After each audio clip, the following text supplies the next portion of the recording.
So at this point I'm 23 miles east of Coalville, and this is the only real turn that you might face. You just want to continue on to the right hand side. That road to the left will eventually get you to Evanston, but right around this bend is where we're headed.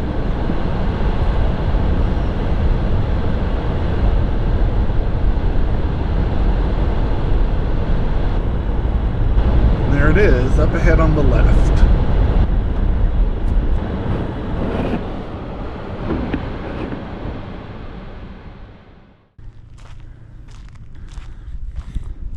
This is the southwest corner of Wyoming. Surveyed in 1873,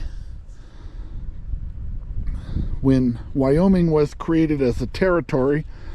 Land was taken from the Idaho Territory, the Dakota Territory, and the Utah Territory, and all kind of cobbled together to form Wyoming.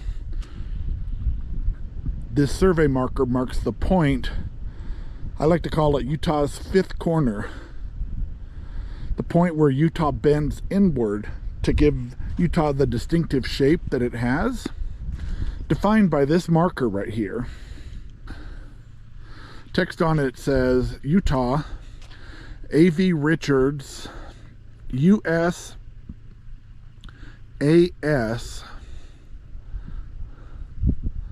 Would have to think that that's some sort of a reference to being maybe an associate surveyor. Just not positive. I'm looking directly north at this point. So the line would be separating. Wyoming would be to the right, which is east, and Utah's to the left, which is west. Interesting that there's a fence line about 15 feet to the west that would appear to be totally within the state of Utah. But I wonder is if when they surveyed out the land plots, if they determined the state line to be over there, which would be why the fence is there. Otherwise, this pasture crosses over the state line by a few feet. Although I thought that there was Supreme Court precedent that said the location of these 19th century markers formed the official boundaries, even if they're off slightly. And I believe there was a Supreme Court case as recently as 1980 where California and Nevada were fighting over their line, and that's what the Supreme Court said, that these things are the gospel basically in determining the location of the state line. So that's why I find it interesting that that fence is to the west of what a straight line from here would be.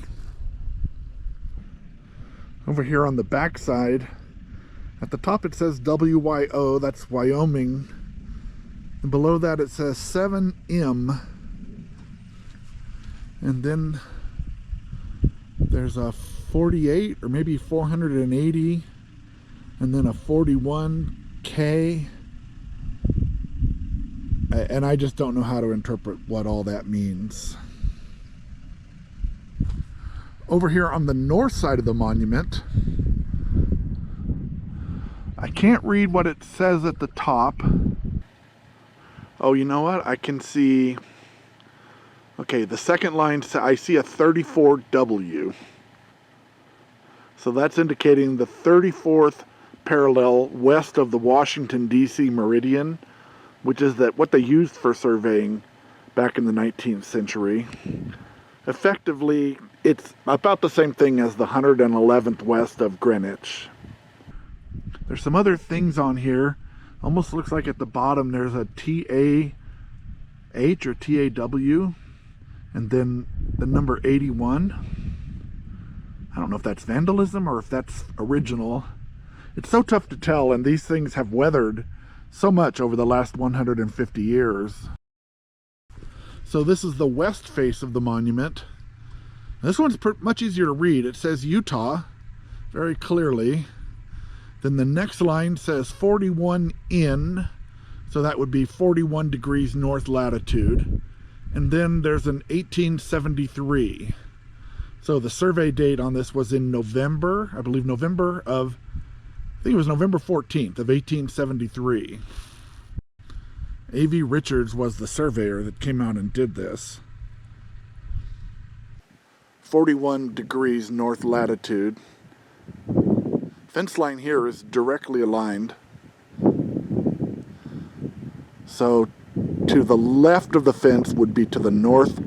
That's in Wyoming. And to the right-hand side where the road is, that would be Utah. USGS benchmark. To the top of the screen is north. To the left is west. To the east is right. And to the bottom is south, just like a compass rose on a map.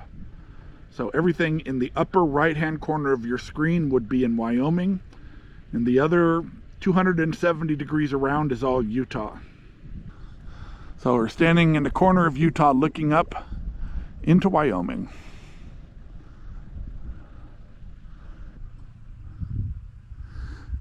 If you enjoyed this video, please give it a thumbs up so that YouTube will know to share it with other people too. And if you're enjoying the content on my channel, I'd be honored to have you as a subscriber. This is Postcard Dan in Summit County, Utah, and almost in Uinta County, Wyoming, saying thank you for watching.